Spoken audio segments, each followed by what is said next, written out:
Salut tout le monde, ça y est, on repart sur les points upgrade. Je sais plus au combien on en est. Tout ce que je sais, c'est qu'à partir de maintenant, on va s'attaquer aux choses sérieuses avec le train arrière. On va la passer en train arrière à disque. Je sais pas pourquoi je m'attends à des surprises, c'est toujours comme ça. Mais bon. Et puis, comme ça fait longtemps que je vous ai pas fait de vidéo sur la chaîne et que je sais plus tout à fait où est-ce qu'on en est, je vais vous faire un petit récap de ce qui a été fait. Je propose qu'on passe direct au générique et et on voit ça dans l'épisode. Générique.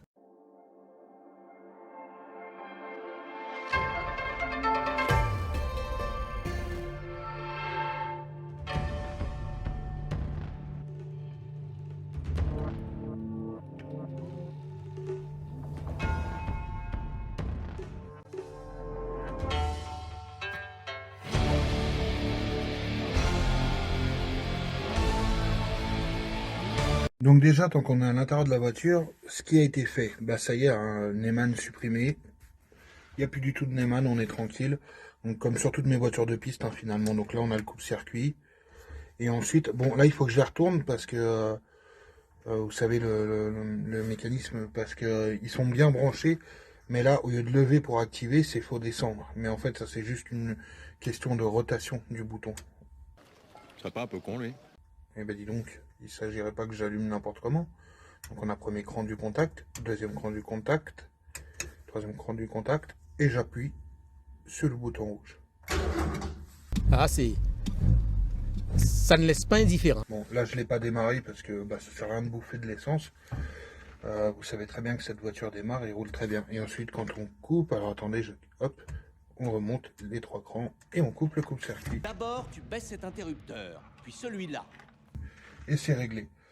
Je remercie François, il se reconnaîtra pour son coup de main là-dessus, parce que même si sur le papier j'avais très bien compris j'avais le bon schéma des couleurs de fil et puis j'avais compris le concept, mais le problème c'est que encore une fois avec mon problème de vue, j'avais eu le cas en essayant justement sur cette voiture de m'occuper de la suppression du Neyman.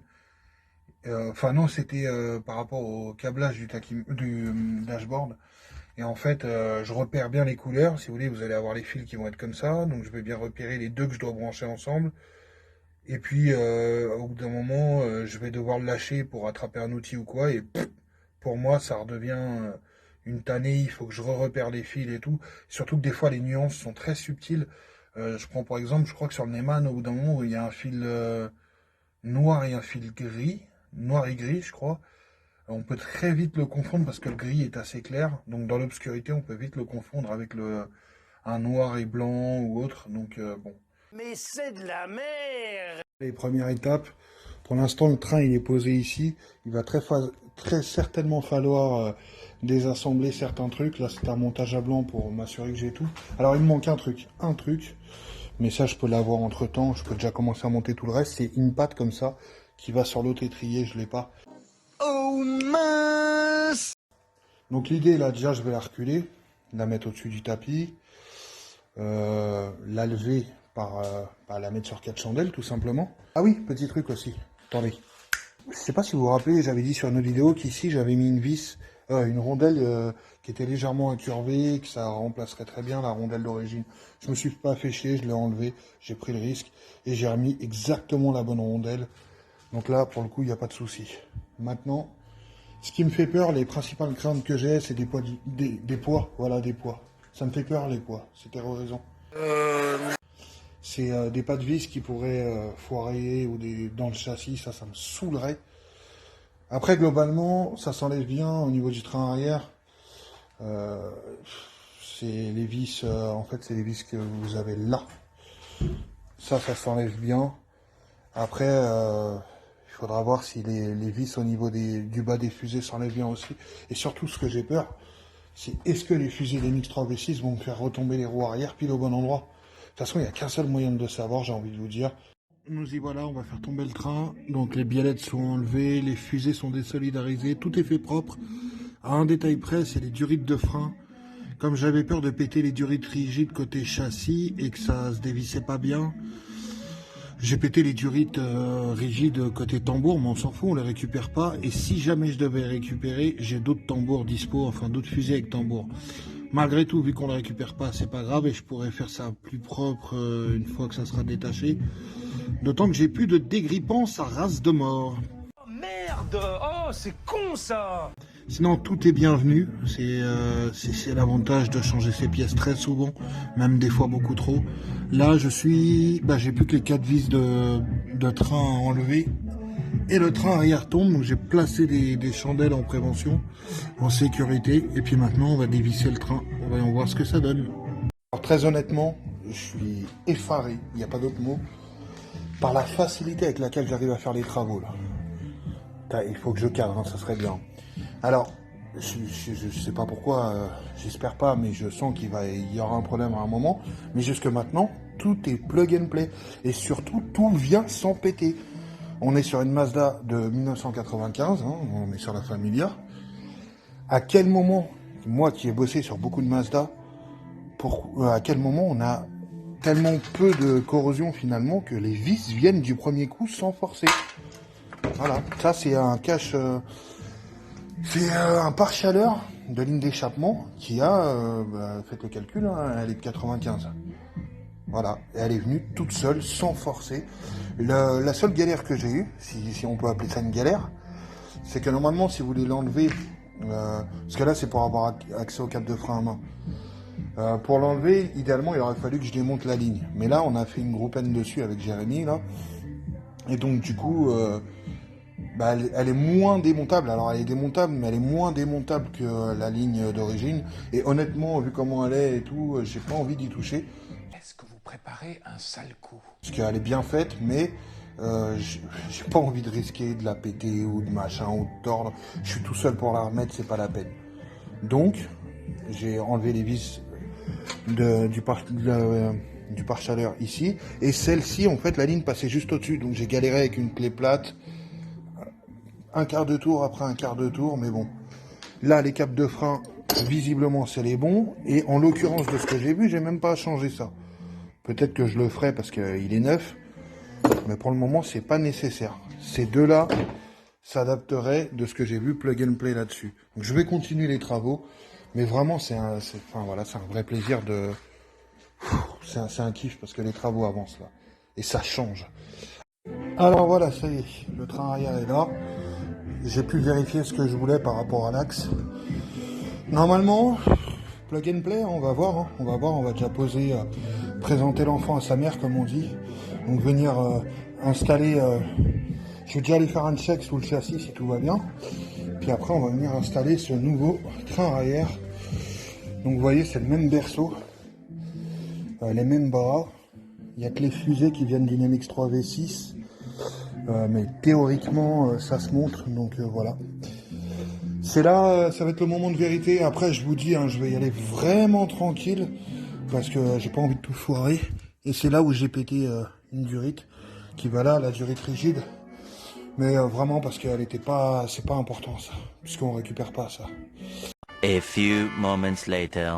Et voilà. Bon, là, j'ai un peu tordu le flasque. Bon, mais c'est rien. Je vais lui remettre un petit coup sur la gaule.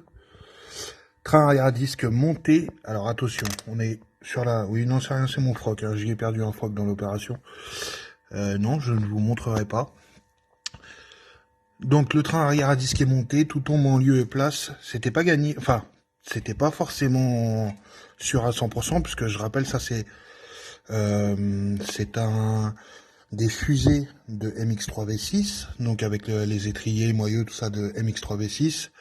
On a un berceau d'Astina, même si l'Astina fondamentalement et la Familia sont les mêmes voitures, c'est une déclinaison différente, donc c'était pas sûr. Qu'est-ce qu'on a? On a des cylindres en bloc Powerflex de RX8, enfin on a tout un mélange. Donc c'était pas sûr que ça monte et tout monte en lieu et place, donc il me reste des serrages à faire, là je l'ai pas fait. Parce que honnêtement, ouais, j'ai perdu...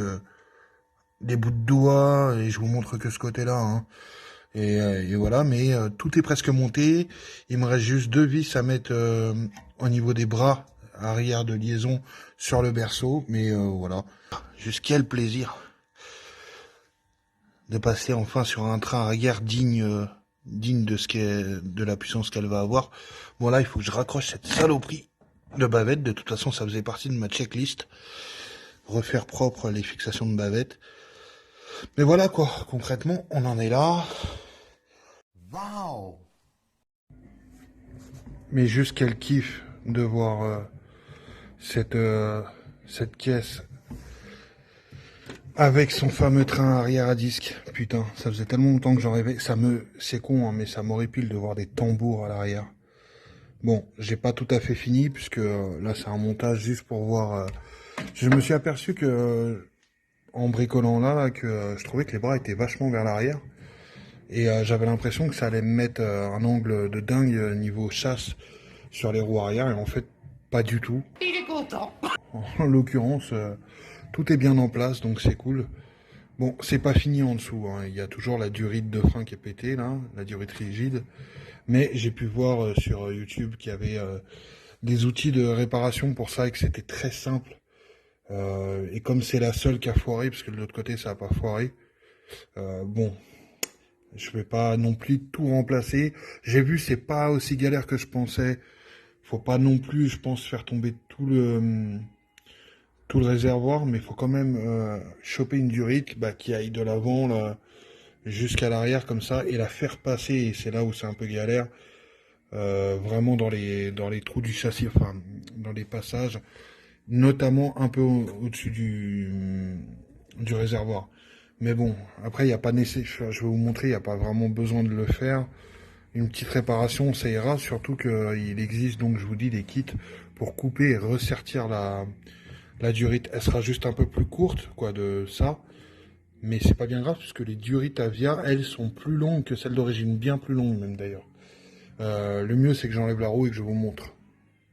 Bon bah pareil, hein, le moyeu, fusée, tout ça c'est monté. La durite est en place, elle est vissée, lui il a pas pété. Vraiment ce que j'ai merdé sur l'autre, et je suis vraiment un gros débile. Dans la précipitation, j'ai essayé de desserrer par ce côté-là, plutôt que de desserrer directement la durite. Je suis con parce que c'est élémentaire. Mais j'ai voulu, je sais pas ce que j'ai branlé. Des fois, on a beau connaître le truc et tout, je sais pas, le manque de pratique des fois fait que... C'est bizarre parce que c'est facile pourtant. Bon bah on est là. Eh ben écoutez, on va clore cet épisode. Et puis je vous dis à bientôt dans le prochain point upgrade. Dans la partie 2 de ce point upgrade. Allez, salut.